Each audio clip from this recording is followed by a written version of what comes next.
inta hala bixiyo walayto oo dhan waa xunta aan ma aaminsan kulligood waa xun yihiin dad fiican oo iska qeysanayo oo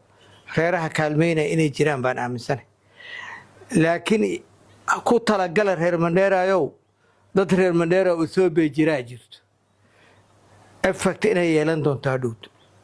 waa arintan Puntland baabash ka dhacday Soomaaliland oo kale Soomaaliland aqoonsi wax la dhahay doonto aqoonsi markay doonato waxay ka raadsatay Israa'iil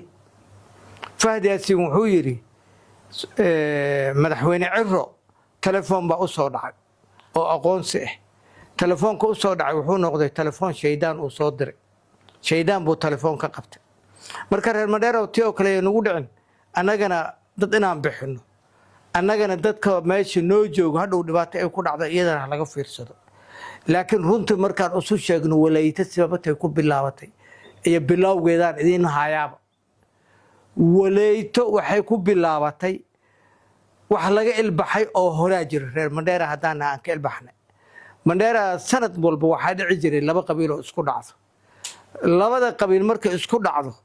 labada qabiil oo reer Mandheera ma dagaalamayeen walayto waxa loo keenay calooshad u shaqeysat tanamada darteed garuumo iyo baangada loo dhiibay dad baa watay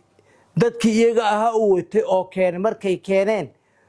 walayto waxa dhacday calooshad u shaqeysat inay ahayd marka hore markii dambe ku balaarteen wadanka marka hadda markay ku balaarteen in la qayliyo waxa la yiri jinni ninkii keenaa bixi walayto ninkii keen waa la yaqaanaa walayto marka hore waxa loo keenay in baangada iyo garuumo loo dhiibo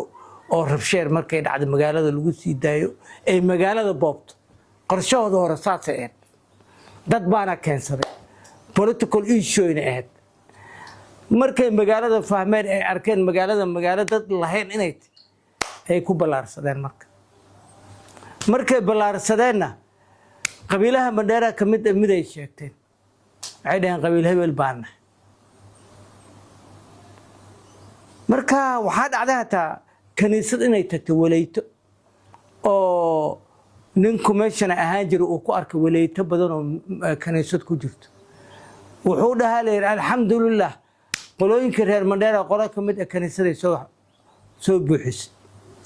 yani waa gaaloobeen markaas lagu dhahay war waxan waa walayto qabiil ma walayto walayto Itoobiya ka imaaday oo Kiristiyaan ah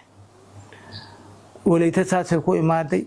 dad baa keenay dadkii keenay waa la yaqaanaa reer Mandheera oo bari la kala baqi jiray waa jirtay hadda cabsi ma jirto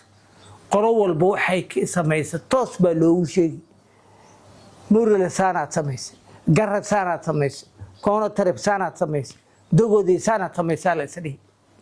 walayto cid keentay way istaqaanaa jinni ninkii keenaa bixiyo jinnigaas waxa keenay qoladii keentay ha bixiso walayto